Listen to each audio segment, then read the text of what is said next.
craziness. But the next 10 and days, we got to do the other thing, get and out that there is keep improving do our what we're public supposed to do schools. and knock on Because doors in the end, I'm David Chen. And I'm Michael Barbaro. And we've been covering the mayor's race between Mayor Bloomberg and Bill Thompson.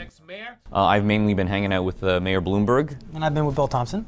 And so far we've noticed there are definite differences in the campaigns. Mayor Bloomberg seems to be running it as if it were a cruise ship, very corporate in feel. His people are very punctual, if not early.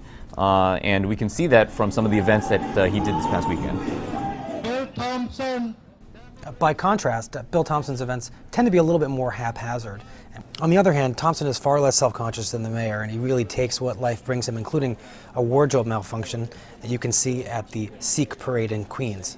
And we've got a look at an event that was held in a pretty dingy mortgage storefront. And one of the highlights for those of us in the room was a copy of a newspaper endorsement for Mike Bloomberg with his smiling face on the front, left on a table as Bill Thompson walked in to give a speech.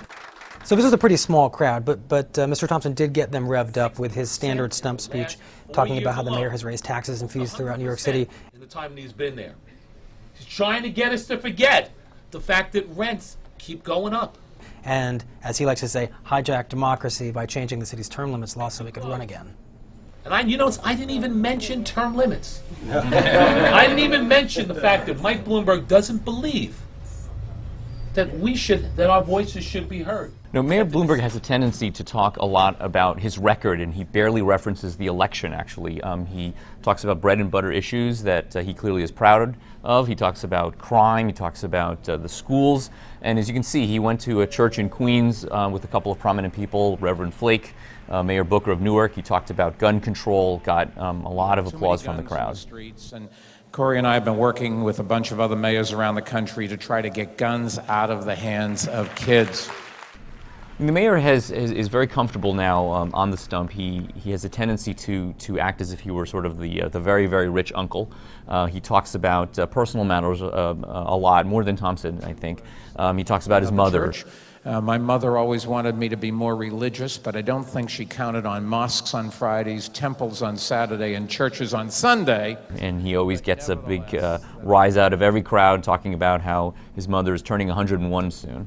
She's 3 months away from being 101, and she comes from Jersey, so she remembers. Anyway.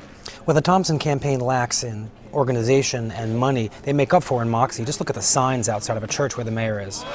And when Bill Thompson makes a joke, it's usually not about himself. It's usually at the mayor's expense. And he always gets a big rise out of a joke about the mayor's wealth. A lot of people didn't give me a chance at winning this election. They said Mike Bloomberg has too much money for you to be able to beat him. I'll tell you, he does have a lot of money. Well, the mayor has a lot of advantages going into the last week or so of the race here. He is a celebrity. He's spent more than anyone else in the history of this country on running for office, and he's recognized and is sworn by all sorts of people, as you can see from this clip from the Hindu temple this past weekend. Children and beauty contestants, all in awe of the mayor. Bill Thompson's not a celebrity like Mike Bloomberg, and we can see that in the polls, and he really has his work cut out for him in this last week. And as you can see him trying to rally the troops, he really needs their help. Well, really, the next 10 days are going to determine who the next mayor of the city of New York is, who the next council person is from this district,